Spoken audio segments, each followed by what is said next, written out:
This is SOUQ Business Landscape. The federal government is targeting 160 billion naira, to be precise, output from 80,000 farmers. That is in 2025-2026 wheat program. The federal government aims to generate about 160 billion from wheat production during the 2025-2026 dry season. The government announced that the revenue is expected to come from ongoing efforts to strengthen food sovereignty and reduce Nigeria's dependence on imports. Wheat, to be specific. Agriculture and Food Security Minister Abubakar Kyari announced that at the flag off of the subsidized agricultural input distribution for the 2025-2026 dry season wheat production. Now, under the National Agricultural Growth and Agro Pocket Project in Jere local government somewhere in Borno State. This is one particular issue we keep talking about. We don't know how long we'll keep shouting about it. We import wheat even from war-torn countries. They supply us wheat. We eat bread every day. And yet we have lands that can sustain and grow wheat bigger than those countries that we import wheat from. Okay.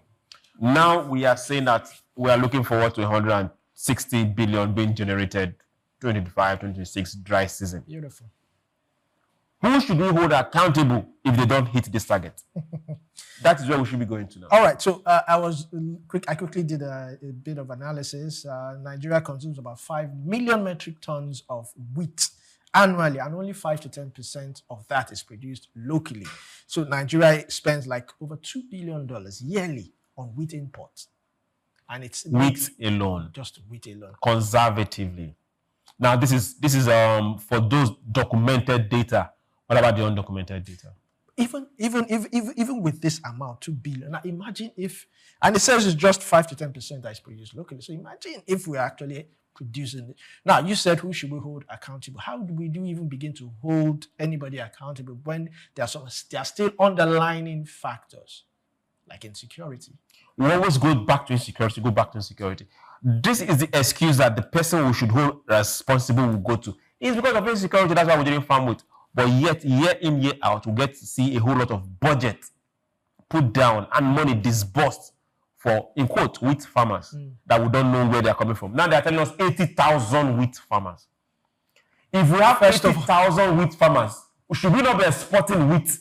First of all, these 80,000 farmers, do we have accurate data down to local government? Government said 80,000 wheat farmers.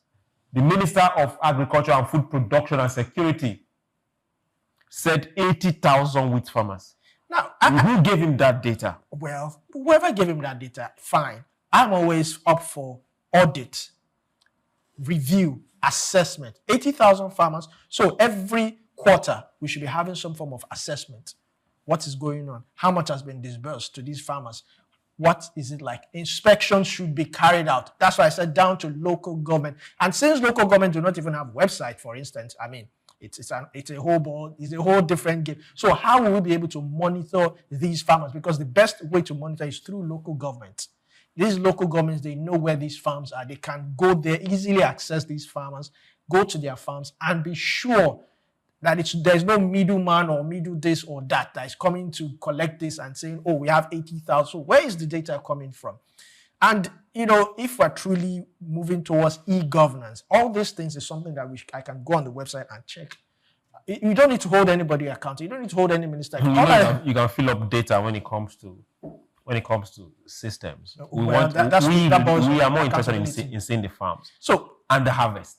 I mean, if you want to build a road, first of all, you have to take care of the drainages and all that. So if you want to secure this kind of amount, you have to take care of all other underlying factors. It's not just to say we have social amount, I want to do this. They are still underlying, even logistics, silos, all these things are still there.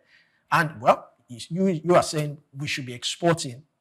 With 80,000 farmers, that he said. We should be exporting 80,000 farmers. Exporting. You are right about that. But let's do a proper assessment. Where is this data coming from? These 80,000 farmers.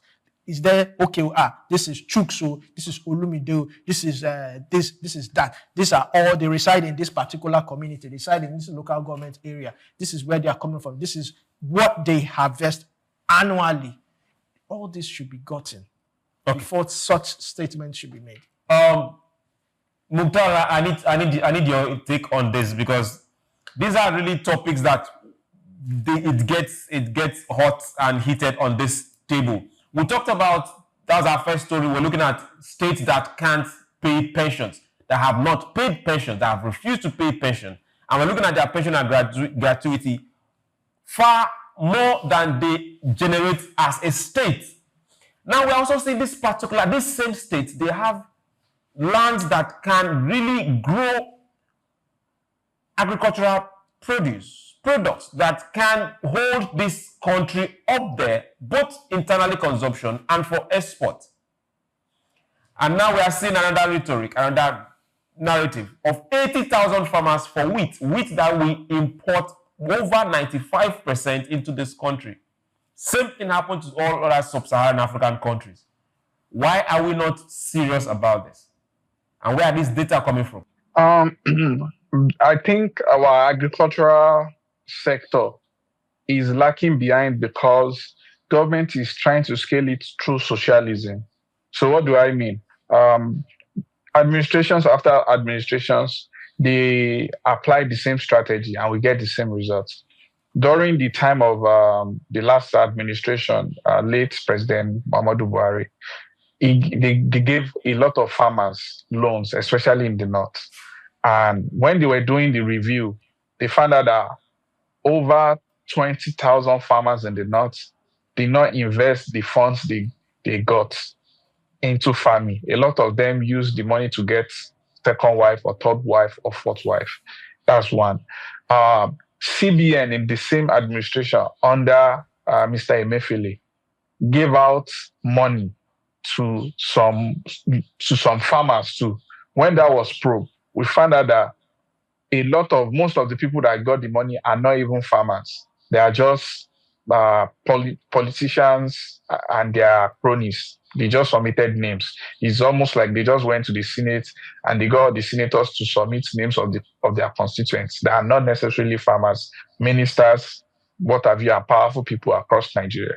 So, and that is why we are not getting results. So all this money just get missing in the system.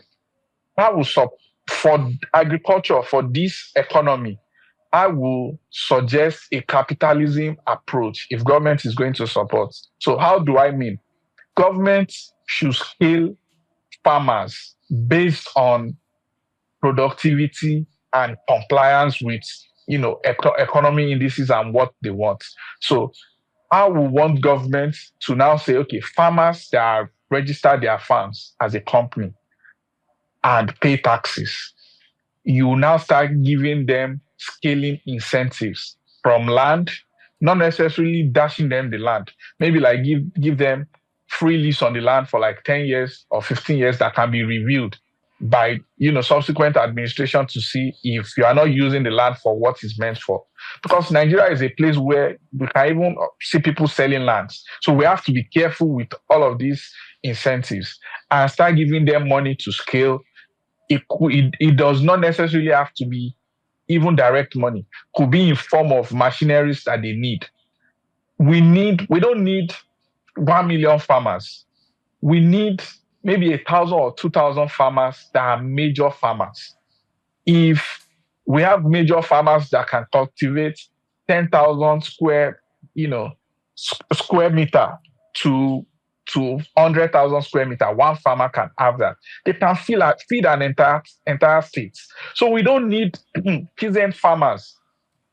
Fine, people in the rural areas, encourage them to do their peasant small farming. But it's high time that we have major farmers that their investment is in billions of naira and millions of dollars. We already have Olam. Olam is the biggest farmer in Nigeria. In Nasarawa, their investment in Nasarawa State is over 100 million US dollars. Convert how many billion that is in naira. Olam is a foreign. It's a foreign company. It's a foreign, exactly. So it's time we now start scaling our local farmers to that level. So, but when you now have a whole lot of money that you can scale 50, 100, 500 farmers and properly monitor them, why filter the money away when you now give to 80 farmers and we don't see the effects? For the rest of the majority of the farmers, government should make sure that fertilizers and pesticides are subsidized. If anything is going to be subsidized in this country, let that be subsidized. Let it be affordable. Because the government is very, very excited about this year's yield, and everybody can acknowledge the reduction in the food prices. But if care is not taken, there will be food shortage next year. And the reason is because a lot of farmers this year lost money in their investments because food prices crashed for some food products. It crashed to about 70%. For example, when farmers at the beginning of this year were planting beans, a bag of beans was selling for about 150,000 to 180,000 naira. And that is the return on investment they have in mind when they were planting. Today, when they are harvesting, they are selling for about 60,000 naira. Now, farm workers and fertilizers, pesticides that were used were priced according to the yield of the farmers. The laborers that worked on the farm, they were charging based on, okay, the bag of beans is 180,000, 170, 160,000 naira. And that is how they charge this farmer. Today, these farmers are selling their product for 60,000 a bag. On the national TV over the weekend, even people that are selling this food product in the market are complaining that they are losing up to 3,000 naira on a bag of some food item, like bag of rice. Some sellers are saying they stock the bag of rice higher than the current prices now. So government needs to look at this critically, not just rejoice about this year's harvest. We need to make sure that we have policies that will make sure that we continue to see downward movement of the price in food items, and most especially items used in farming, fertilizers, pesticides. Government needs to subsidize it, especially when we have fertilizer plants. We have with Dangote refinery now, pesticides are some of the byproducts from food refining. So we should see the prices crashing. So government needs to look into this. And while they are looking for policies and policies to take care of majority farmers, they should start picking few farmers that can scale to major farmers. Okay. That will be the cornerstone of our, food sufficient and income generation from IGR, taxing these big farmers. Okay. Now you said one major thing: ability to scale as much as possible, and these are the people government should really focus on when it gets to subsidy. And for the small farmer across several localities, villages, we should also encourage them to do their best. Don't stay idle. They have bills to pay too. Then for this 80,000 in quote that is on government paper, we really need to know where these 80,000 are, where they are coming from, what they are going to bring into the harvest, whether it be this year or next year. We really want to know. We just don't want to hear 80,000 people that were giving government money. We want to hear 80,000 people that brought in harvest. That is more important to us. It's quite easy. All you just have to do is monitoring and evaluation. GPS and tracking system to monitor these farms, that they're actual farms that are actually planting and are going to harvest these things. Now, I also know that wheat best grows in cold climates, which would limit large-scale farming to few parts in the northern states. We also have to look at that also. It might sound like a broken record. We also have to look at insecurity, even though it sounds like a broken record. These are things that we need to fix. You are more particular about these 80,000, and I understand why, because 80,000 seems like it would actually get the job done. We would not need to import wheat. It would also strengthen the naira, because importing these things in large scales would add pressure on Naira. So all in all, it's just data, accountability, monitoring, evaluation, making sure that if 80,000 farmers are going to be getting this, they should be accountable for it. It should not be through middlemen and all that. And the best way is through the local government. Monitor these things.